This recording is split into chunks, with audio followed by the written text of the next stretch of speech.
Este podcast é um oferecimento da nova série de tratores 6M da John Deere, a conexão entre melhores decisões e maior performance na sua safra. Acesse johndeere.com.br ou visite um concessionário John Deere. Olá para todos do Agrotalk que nos ouvem. Hoje começamos o Agrotalk. Minha convidada é Mariane Crespolini, diretora de Produção Sustentável e Irrigação do Ministério da Agricultura, Pecuária e Abastecimento. Mariane, é um prazer receber você aqui no Agrotalk. Oi, Ângela. Olá a todos os ouvintes. O prazer é todo meu. Muito obrigada pelo convite. Mariane, eu te trouxe aqui para o Agrotalk porque eu gostaria de falar um pouco sobre esse desempenho, esse crescimento da mulher no mercado, mas também a gente vai falar de outros assuntos aqui dentro do Agrotalk, ligados ao trabalho que você executa dentro do Ministério. Mas eu queria que você contasse um pouco para os nossos ouvintes, um pouco da sua trajetória dentro do mundo agro. Legal.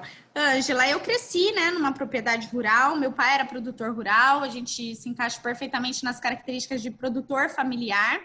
Então, a gente produzia frango e laranja no interior de São Paulo. E aí, gostando muito da atividade, não tinha como, para minha graduação, eu ir fazer outra coisa que não estivesse relacionada ao agro. Aí eu fui fazer gestão ambiental, me formei na Exalc, na USP em Piracicaba, e sempre gostei da parte de pesquisa de ciência. Então, já na graduação, eu fui para fora do país, fui estudar em Portugal a parte de política agrícola e direcionando mais meus estudos para a área econômica. Aí fiz meu mestrado, estou acabando meu doutorado esse ano, que eu fiz na Unicamp, no Instituto de Economia, onde eu analiso essa questão de formação de preços e comportamentos de mercados agropecuários, especialmente para pecuária de corte. Aí no doutorado também fiz parte fora do país, eu fui para a Escócia, e lá eu tive muito contato com a questão do plano ABC, que é o Plano de Agricultura de Baixa Emissão de Carbono, que era uma das linhas de pesquisa do meu orientador lá, que é uma das pautas que hoje eu trabalho aqui no Ministério da Agricultura. Durante meu mestrado e meu doutorado, eu fui pesquisadora no CPEA, no indicador do boi gordo. Quando eu saí do CPEA, eu montei minha consultoria, onde eu dava consultoria para os produtores na parte de inteligência de mercado. Bacana. Mariane, olha só, a mulher hoje está ocupando um papel de destaque dentro do agronegócio brasileiro, né? A gente começa a observar esse crescimento e essa valorização do trabalho feminino dentro e fora do campo, que até pouco tempo era totalmente um cenário masculino que dominava essa área do agronegócio. Essa presença feminina nos setores do agronegócio hoje, você observa um crescimento dessas mulheres nos postos de comando pelo país? Sim, Ângela, isso não só eu observo, né? A gente tem um exemplo aqui, né? A ministra Tereza Cristina. Esse ano a gente teve a Tereza Vendramini sendo eleita como a primeira presidente da Sociedade Rural Brasileira. E os dados mostram isso. Tem uma pesquisa do CPEA que mostra que de 2004 a 2015 o número de mulheres atuando no agronegócio cresceu 8,3%. E esse crescimento, né, ele é muito influenciado por mulheres com mais de 30 anos e com maior nível de escolaridade. Esse crescimento já vem aí de algum tempo e a gente observa também um outro crescimento que eu até gosto muito de comentar sobre isso, é a sucessão do agronegócio, né? Os jovens já voltando para a sua terra natal para fazer a gestão das fazendas dos pais. Você como sucessora do agro, né? A gente já pode considerar, porque você comentou para a gente que a sua família vem com essa base da agricultura familiar. Você tem contato com esses jovens, você vem observando aí essa vontade, essa mudança desse público jovem voltando para casa para assumir a gestão? Sim, isso é fundamental, Ângela. Isso tem acontecido, é um movimento muito bacana, muito importante para o agronegócio. E eu acho que ele entra num ponto que aí eu vou relacionar um pouco com a sua pergunta anterior, de diversidade. Então, já tem várias pesquisas científicas que mostram, não apenas no agronegócio, mas em todos os setores, que quando você traz diversidade de gênero, diversidade de idade, diversidade cultural, então, por exemplo, quando você traz um estrangeiro para sua equipe, ou alguém que cresceu numa realidade totalmente diferente, você tem ideias diferentes na gestão do seu negócio. E isso é muito importante, isso é fundamental para um negócio crescer com sustentabilidade, né? Então, eu acho que isso tem caminhado muito junto dentro do agronegócio. Não apenas os jovens, sucessão familiar ainda é um desafio, mas cada vez mais esses jovens estão voltando, mas esse crescimento também das mulheres. Então, essa diversidade que a gente tem visto aí mais na última década no agronegócio, ela tem sido super importante. Sim, eu até comento que essa sucessão familiar se faz muito também porque os jovens eles estão observando esse crescimento do agronegócio brasileiro no país e isso estimula os jovens a voltarem do exterior ou até mesmo largar uma carreira que tinha escolhido anteriormente para voltar a se dedicar ao agro, ao negócio da família. Então, a gente vem observando que o crescimento do agronegócio está impulsionando essa vontade pelos jovens, não é, Mariane? O crescimento do agronegócio, Ângela, e a inovação. E hoje o agronegócio brasileiro é uma referência no mundo em tecnologia e inovação. Então, esse setor ele está crescendo, ele está sendo nos últimos anos o setor que está segurando a economia brasileira. Ele é responsável aí por quase 25% do PIB do Brasil e ele se modernizou. E hoje ele tem uma tecnologia de ponta. Então, eu acho que é toda uma mudança também no agronegócio que estimula esse jovem a voltar. Então, se você conversar com umas pessoas mais velhas, o que os pais antigamente tentavam fazer, assim, nossa, eu tive uma vida tão difícil no meio rural, eu quero dar condições para os meus filhos estudarem e ir para a cidade. E hoje o campo, ele te dá essa condição de você continuar no meio rural, e mesmo se você é um pequeno ou um médio produtor, se você tem produções com maior valor agregado, se você aplica tecnologia, se você tem uma boa assistência técnica, você tem uma renda competitiva com um trabalho que esse jovem poderia ter na cidade. Hoje, esses novos sucessores fazendo a gestão das fazendas, a gente observa alguns casos no país, até cases de sucesso, a gente observa que não só as máquinas continuam colaborando dentro do campo para esse trabalho, mas entra também aí a parte da gestão dentro da fazenda, tornando a fazenda uma empresa, e também aí a inovação, a tecnologia e agora ao Big Data, a inteligência artificial, ajudando a esses novos gestores do agro a diversificar também a produtividade no campo. Exato. Eu tenho falado muito isso, especialmente para as mulheres, sabe, Ângela? Claro que isso é para todos os jovens, mas às vezes quando eu vejo uma mulher, seja ela uma esposa ou uma jovem que está se formando agora, e me pergunta, como é que eu começo a entrar num negócio que sempre foi meu pai, ou sempre foi a família do meu marido e meu marido, eu sempre falo, olha, vai na área de gestão.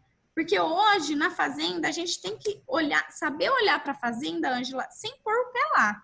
Então, você ter os números na sua mão, você ter as informações para você traçar uma estratégia, é algo muito importante para uma propriedade rural hoje em dia e que ainda são poucas as pessoas que têm. Então, eu tenho falado muito isso para as mulheres. Olha, eu acho que esse é um espaço, eu acho que as mulheres têm que ocupar todos os espaços que elas quiserem no agronegócio. Mas não sei se é um pouco pela minha área de consultoria, enfim, mas é uma área que eu vejo nova, que muita gente tem dificuldade e que a mulher poderia preencher muito, a mulher, os mais jovens, muito bem esse espaço. É uma área muito promissora para o agronegócio que vai demandar muito profissional. Mariane, vamos falar um pouco sobre uma notícia que foi destaque, né, nos últimos dias, sobre a reabertura do mercado americano para carne in natura no Brasil, no qual até a ministra fez a divulgação. O que acontece a partir de agora? Pode se manter, se retirar? O que a gente vai observar daqui em diante? Ângela, eu vou olhar um pouquinho para o passado, tá? Eu trabalhei muitos anos como pesquisadora no CPEA e quando eu era pesquisadora lá, teve também essa abertura de mercado para os Estados Unidos. E na época houve uma grande euforia que isso ia fazer os preços da arroba decolar, enfim. E naquela época, né, que a minha especialidade era os preços de boi gordo, as declarações que eu dava assim, olha, gente, a coisa que a gente mais ganha com essa abertura do mercado dos Estados Unidos é que é um selo de qualidade para a nossa carne. Então, um mercado super exigente está testando que a nossa carne tem qualidade, que ele está comprando ela. Porque, de fato, não são grandes volumes que são comprados por eles. E hoje, alguns anos mais tarde, eu vejo que essa situação ela ainda se mantém. Então, essa abertura dos Estados Unidos mostra a qualidade, os níveis de fiscalização sanitária que o nosso país atinge, que o nosso país conquistou. Então, ela é uma conquista muito... não é para o produtor, às vezes, esperar grandes volumes, mas é um selo de qualidade importante. Mariane, eu queria que você contasse um pouco para a gente agora quais são os assuntos, a agenda que você administra dentro aí da produção sustentável e irrigação do Ministério da Agricultura. Ângela, hoje o meu departamento está dentro da Secretaria de Inovação, Desenvolvimento Rural e Irrigação. É o Departamento de Produção Sustentável e Irrigação, e as agendas que eu toco é a parte de conservação de solo e água.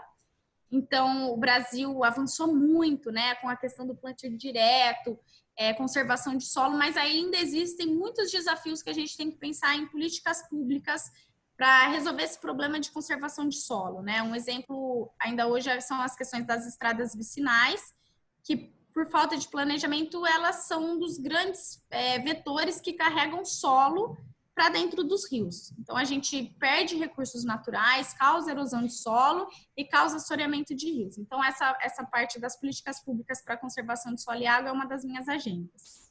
Eu estou também com uma agenda que é a Coordenação Geral de Mudanças Climáticas, onde está o Plano ABC, que é o Plano de Agricultura de Baixa Emissão de Carbono, que a gente vai falar daqui a pouco em mais detalhes sobre os excelentes números que o Brasil alcançou. E eu tenho também a agenda eu tenho uma coordenação geral de irrigação, onde a gente tem trabalhado as áreas potenciais para crescer a agricultura irrigada, mas a gente tem trabalhado muito forte também essa questão do uso eficiente da água.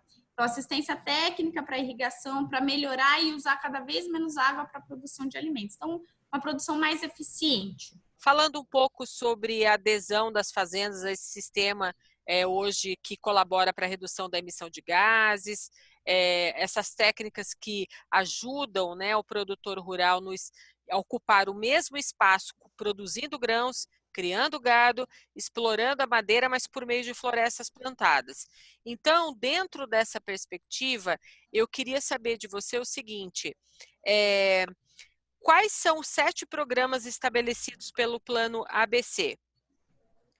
Bom, o Plano ABC, para quem não conhece, Ângela, é o Plano de Agricultura de Baixa Emissão de Carbono. Ele começou lá em meados de 2010 e ele é apaixonante. Então, assim, cada pessoa que me conta, olha, eu estou envolvido do plano desde o início, e conta como foi a construção do plano, ela é muito legal. Bom, o plano ele tem 7 programas. Então, o primeiro é a recuperação de pastagem degradada. O segundo é a integração lavoura-pecuária-floresta ou apenas a integração lavoura-pecuária. O terceiro programa é o sistema de plantio direto. O quarto é florestas plantadas. O quinto é fixação biológica de nitrogênio. E o sexto é tratamento de dejetos. O sétimo programa, né, eu acho que foi a grande sacada dos pesquisadores e do pessoal que esteve envolvido com o Plano ABC desde o início, é a adaptação às mudanças climáticas. Por quê, Ângela? Porque a agricultura é o setor mais vulnerável ao clima, como você mesmo falou, né? Então, assim, eu falo que o produtor rural ele é um cara de muita fé, porque ele reza para chover na hora que ele planta, ele reza para parar de chover na hora que ele precisa colher, então ele está sempre rezando para o clima. Então, o Plano ABC ele envolve tecnologias de produção que absorvem carbono, mas ele também tem essa característica. Então, por exemplo, produtores que fazem a integração lavoura-pecuária-floresta ou a integração pecuária-floresta, enfim, que fazem sistemas produtivos integrados, eles têm mais matéria orgânica no solo. Quem faz o plantio direto tem a palhada protegendo o solo. Isso faz com que, por exemplo, em períodos que faltem chuva, esse produtor tem uma resiliência maior. Então, enquanto o vizinho que faz o sistema convencional consegue ficar aí 5 dias sem chuva, em dezembro de 2 anos atrás, a gente viu produtores que faziam integração lavoura-pecuária-floresta conseguiram ficar 20 dias sem chover e sem ter quebra na produção de soja. Então, ele é um sistema, as tecnologias envolvidas no Plano ABC podem parecer, talvez até para quem não é do agro, Ângela, podem parecer simples, né? Então, bom, eu plantar a soja, eu faço a colheita da soja, eu planto milho e depois eu planto capim. Mas, gente, envolve muita inovação, envolve muita tecnologia. Eu falo assim, envolve muito suor da pesquisa, da Embrapa, das universidades, do centro de pesquisa, para a gente chegar em materiais genéticos que tem essa adaptação, os dias, as sementes, as variedades precoces, as variedades mais tardias, enfim, e todo o sistema para fazer esse consórcio dessas diferentes produções integradas. Em termos de sustentabilidade, essas tecnologias elas são maravilhosas, porque eu uso menos insumo por área, então o resíduo da braquiária, né, a palhada da braquiária, ela fica no solo, ela deixa mais nutrientes para a soja, né? A hora que eu faço plantio direto nessa área, sem fazer revolvimento de solo, pode chover, que eu não causo erosão de rio, eu não causo erosão de solos, nem assoreamento de rio, então a palhada protege. Então, assim, eu sou suspeita de te falar, Ângela, porque quando eu olho para as tecnologias que estão envolvidas no Plano ABC, elas têm toda essa questão de fixar carbono, isso é super importante para as metas brasileiras, mas elas também têm isso que seria o 7º programa, que é a adaptação às mudanças climáticas também. E quais são essas metas estabelecidas pelo plano e até quando elas devem ser atingidas? Lá em 2010, o Brasil assumiu algumas metas específicas para cada uma dessas 6 tecnologias, né? Tirando aí a adaptação para os 6 sistemas de produção. Tá? E essas metas valiam de 2010 a 2020, Ângela. E nós estamos dando um show. Eu vou pegar um exemplo delas, que é a que contribui aí com cerca de 50% das metas, tá? Então, lá em 2010, o Brasil falou que ia recuperar 15 milhões de pastagem degradada. Hoje, a área brasileira, de acordo com o LAPIG, nós temos quase 170 milhões de área de pastagem, tá? Então, lá em 2010, a gente falou que a gente ia recuperar 15 milhões. O LAPIG, o ano passado, fez um estudo aqui para o Ministério e eles concluíram que 32 milhões de hectares de pastagem melhoraram a sua qualidade. Então, agora o LAPIG está no momento de refinar essa análise e ver quanto foi essa melhoria. Então, se saiu de um altíssimo grau de degradação para uma pastagem em boa qualidade, enfim. E dentro desses 32, nós temos 10 milhões de hectares de pastagem que efetivamente saíram daquele pasto que quando você olha não tem nada, você só vê o cupim, sabe, Ângela? Sim. Do boi tá ali caçando um pedacinho de grama para uma pastagem de alta qualidade. Então, esse é um exemplo fantástico que a gente teve. Para a integração lavoura-pecuária, por exemplo, a meta era crescer de 2010 a 2020 4 milhões de hectares. Então, os dados já mostram que a gente já está quase em 6 milhões de hectares, sendo que, considerando até períodos antes de 2010, esse número é muito maior, ultrapassa aí os 10 milhões, quase chegando a 15 milhões de hectares com sistemas integrados de produção. E aí, talvez um outro exemplo que eu possa dar desses 6 é a questão de tratamento de dejetos, que a gente já multiplicou várias vezes a meta proposta, e é algo que aqui dentro do Ministério a gente sabe que a gente tem um potencial muito grande de fazer tratamento de dejetos, que tem uma importância muito grande para absorver carbono, para reduzir problemas de contaminação de recursos hídricos, por exemplo, e também algo que é muito importante para gerar alternativas de renda para o produtor, ou mesmo para esse produtor reduzir seus custos de produção. Então, por exemplo, um suinocultor, ele tem um gasto muito grande com energia elétrica. Se ele tem o biodigestor na sua propriedade, ele também faz sua produção de energia elétrica, melhora a sua rentabilidade e sustentabilidade da sua produção. Ô Mariana, você comentou da pesquisa que foi realizada, só para a gente contextualizar aqui, essa pesquisa ela foi feita a nível Brasil ou ela mirou só alguns estados brasileiros?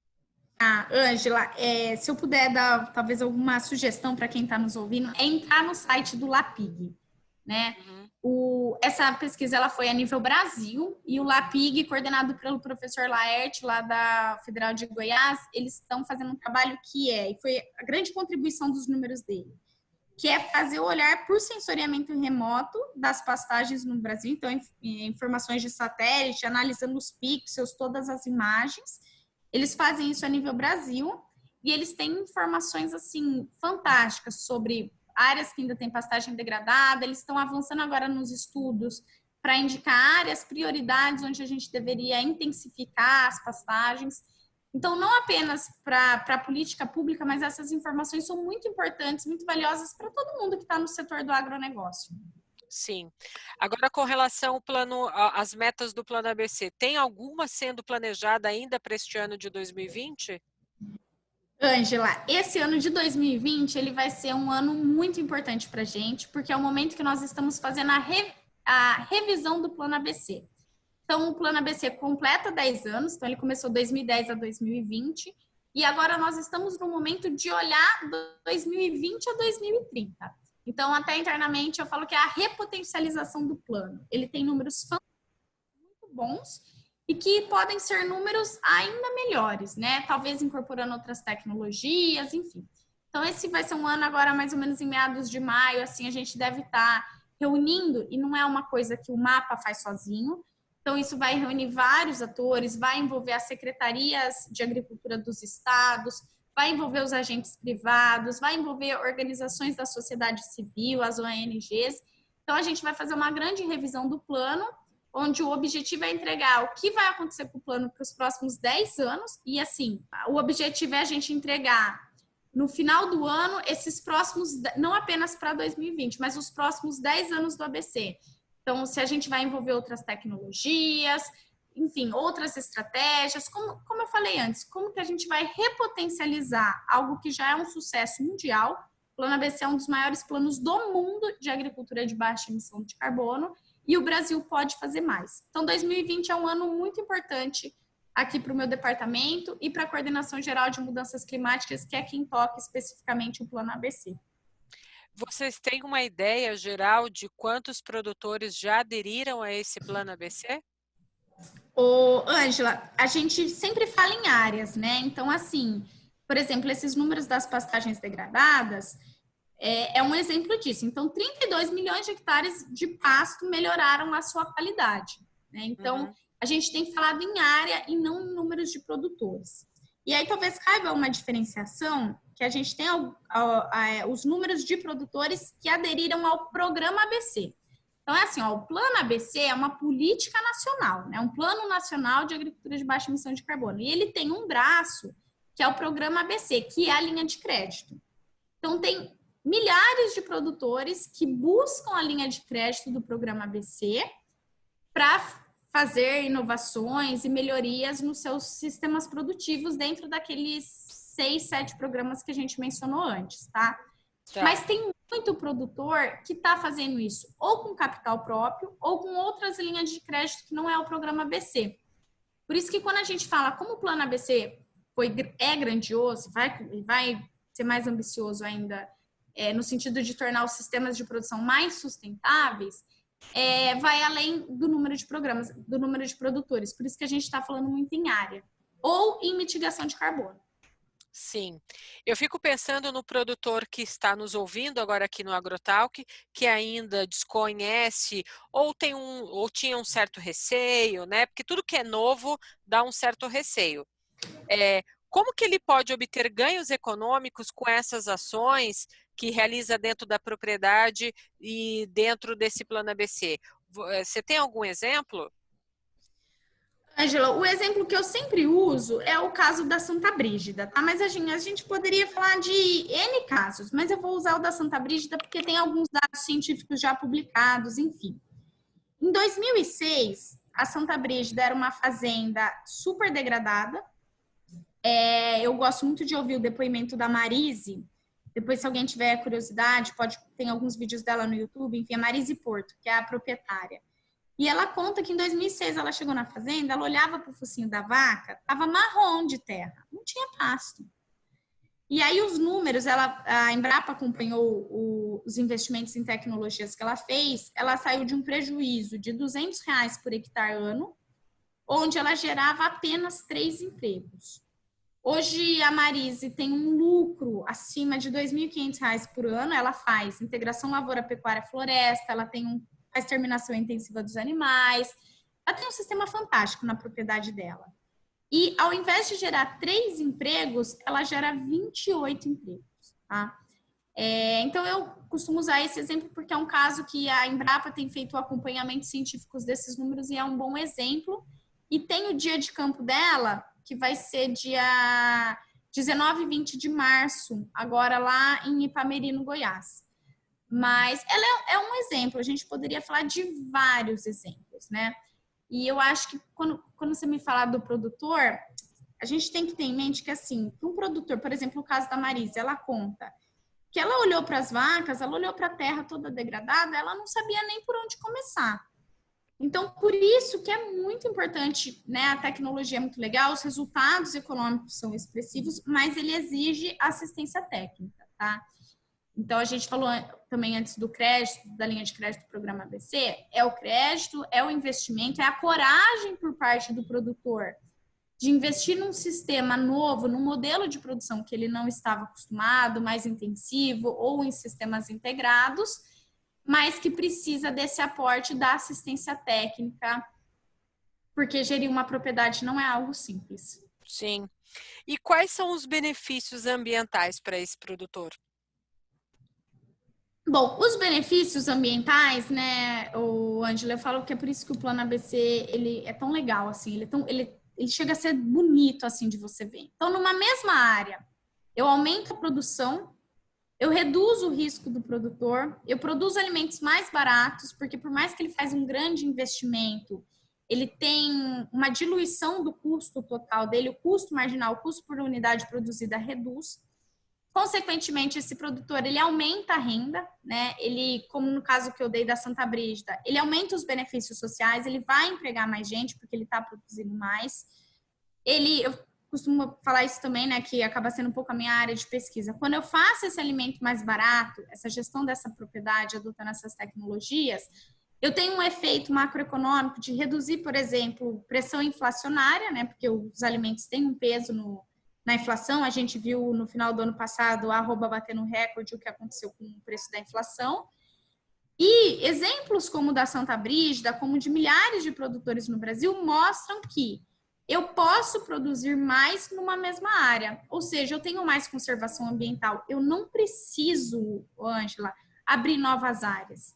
Né? Inclusive, essa foi até uma entrevista que a ministra Tereza Cristina deu para a Folha de São Paulo, onde ela falou muito claro, olha, para a gente aumentar a produção de alimentos, a gente não precisa abrir área na Amazônia. A gente tem já exemplos reais, e o que a gente está vendo dos produtores que têm adotado o caso do Plano ABC é que eu posso produzir muito mais em uma mesma área com mais sustentabilidade. Mariane, olha só, a ministra Tereza Cristina sempre diz, né, que o Brasil é uma das maiores potências agroambientais do mundo, né?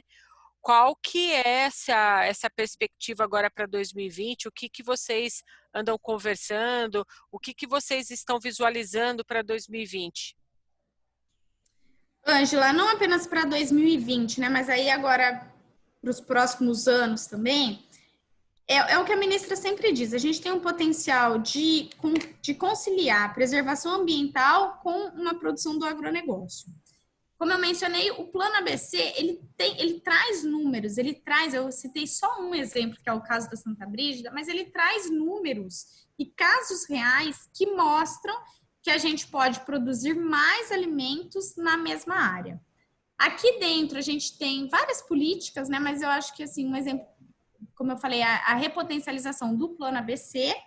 E aqui comigo também tem um programa que a gente está chamando de Águas do Agro, que é o Programa Nacional de Conservação de Recursos Naturais e Desenvolvimento Rural em Microbacias Hidrográficas. Então, quer trabalhar a nível de microbacia hidrográfica, uma produção mais eficiente com o uso eficiente dos recursos, que envolve as boas práticas de solo para evitar erosão, curva de nível, questão de terraceamento, conservação dos recursos hídricos, envolve, como eu mencionei um pouco antes, a questão de planejamento das estradas vicinais. Então, é a gente fazer um planejamento estratégico para o futuro, onde esse agronegócio, ele se torne cada vez mais sustentável, né? Então, é por isso que a ministra sempre fala que é uma potência agroambiental. Os pesquisadores da Embrapa, eu estou em contato com eles todos os dias, né? Unir a pesquisa com a política pública, a gente ouvir também da iniciativa privada quais são as demandas deles. Então, antes a gente falou sobre irrigação, Ângela, achei fantástico. Eu visitei uma área irrigada e perguntei para um produtor assim, olha, quais são as suas demandas? Eu achei demais. Ele falou assim, olha, eu preciso de informações, de tecnologias, onde eu faço o uso mais eficiente da água, né? Então, isso é muito importante, a gente conciliar a produção com o uso eficiente dos recursos naturais. Você sabe que essa semana eu li uma notícia muito bacana de uma pesquisadora brasileira que ela recolheu, né, foi uma pesquisa feita com sementes, né, captadas aí pelo Brasil todo, e essas sementes elas foram encaminhadas para um banco de sementes lá do Ártico. Eu não sei se você chegou a ler sobre isso. Sim, eu vi. É o cofre de sementes do Ártico, né, para o futuro. Então, assim, são pesquisas que já estão sendo realizadas e que às vezes isso não chega ao produtor rural, mas são ações aí para combater, inclusive, a resistência, né, dessas sementes com relação às mudanças do clima, né, e da temperatura, né, porque novas sementes, né, para enfrentar esses eventos extremos do clima, para a gente, é claro que no futuro, ter aí safras onde a gente possa alimentar o mundo inteiro. Então, assim, garantir a sobrevivência dessas plantas, sobrevivam nos piores cenários de clima, são amostras aí dessa pesquisa, dessa pesquisadora brasileira que vão colaborar também para esse agro do futuro que tanto a gente comenta aqui. E é bem isso, Ângela. Às vezes eu acho não. Quando a gente vamos pegar aí o leite. Quando você toma um copo de leite, a gente não tem noção o tanto de tecnologia que tem naquele copo de leite. Desde as tecnologias que às vezes a gente pensa assim, mais futurísticas, não sei se essa é a melhor palavra, que vai do melhoramento genético a fazer esse banco de dados, de recursos genéticos, prever problemas lá na frente, até, por exemplo, que a gente falou do caso do Plano ABC, que é uma tecnologia também. Então, assim, você vê o efeito da árvore, de um sistema integrado com a floresta e a produção de leite, aumenta a produção daquela vaca de leite, né?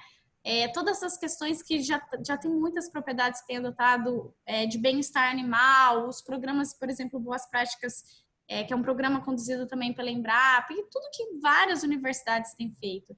Então, quando a gente toma um copo de leite, tem tanto trabalho de ciência e inovação naquele copo de leite que a gente não tem nem ideia. Então, a gente podia falar um pouco de questão de parasitologia, de a parte mais veterinária dos animais, a parte nutricional. Então, você vê assim, o tanto que a ciência brasileira, e aí a gente tem pesquisadores do Brasil serem referência no mundo na parte de nutrição animal e desenvolvimento de novos produtos, ou maneiras de combinar um proteinado, um energético, um sal mineral.